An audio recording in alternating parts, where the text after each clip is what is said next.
legal recourse there is for refugees? How do they get representation? Because I think sometimes that can make a difference between, having a regular integrated life that gives you opportunities and then perhaps maybe being stuck dead end in a refugee camp, right, Mosongo? Yes.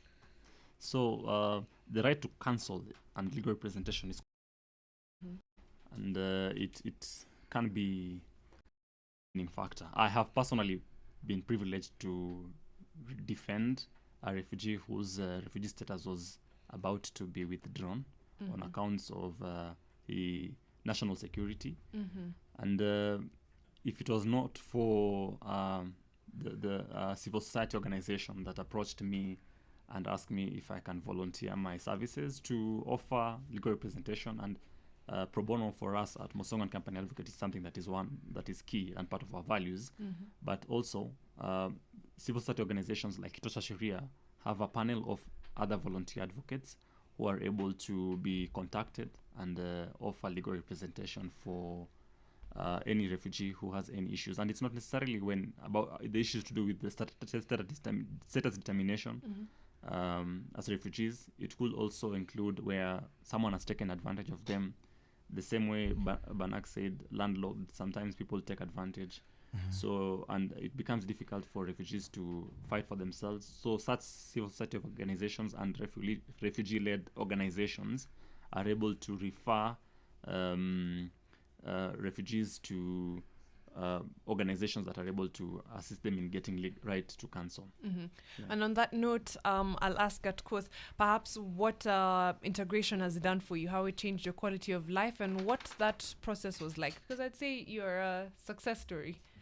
On our end as refugees, sometimes the only biggest challenges that we face, and before that, I want to acknowledge that everything is a process, one step at a time, for everything to be perfect. Rome was not built in one day.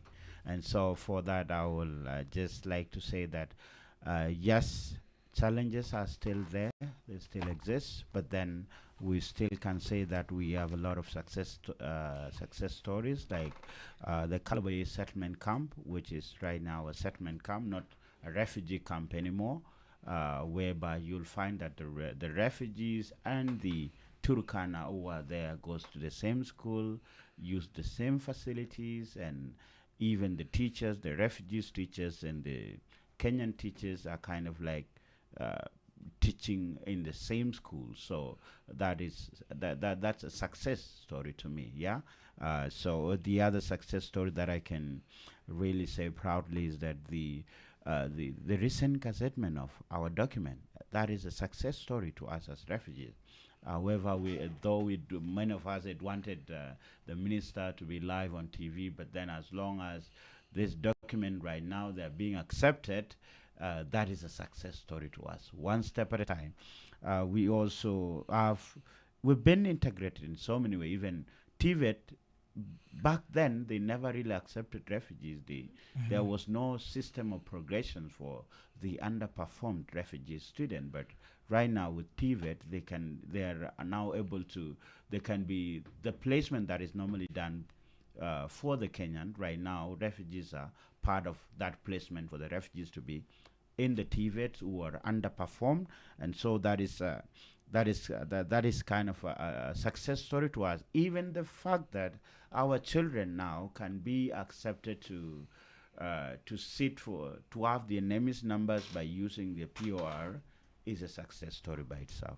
And so we can say that yes, Kenya is doing a lot, and we get our what are they called, the business permits. We get them, though we still have a few challenges here and there, but we get business permits. We, in one way or the other, integrate, but still the biggest challenge for us as refugees is still the documentation. Yeah, Wangoi, I would like you to just give us a call to action, because as a young Kenyan, I'd like to know how best should I treat my brother from South Sudan? Should I treat my brother from Somalia who's come into the country as a refugee?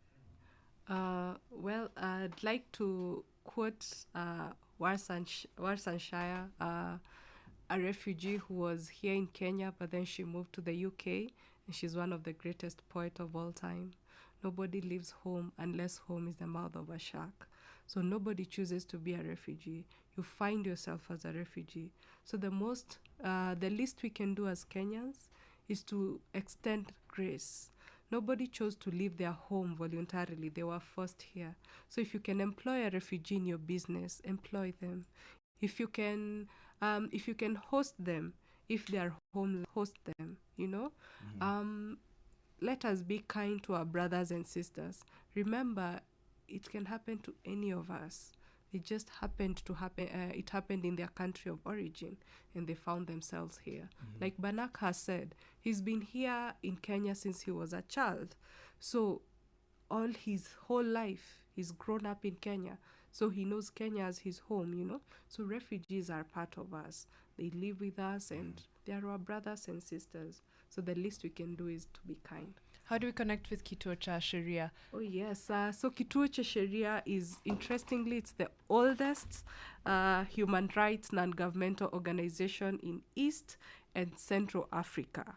Kituo cha Sheria has existed since 1973, and our work is primarily to empower the poor and the marginalized to enhance equity and access to justice.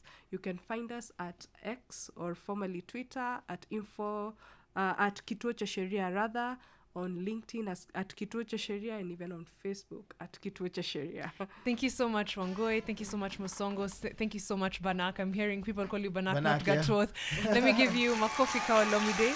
Asanteni sana for making time this morning and for giving us so much insight on what we can do to integrate local refugees into the country. We're back in the mix with DJ Nara now. The next hour is coming, a chance to win 2,000 bob, and of course, more great conversation. And keep on using the hashtag Morning Fix. The best show in Africa continues.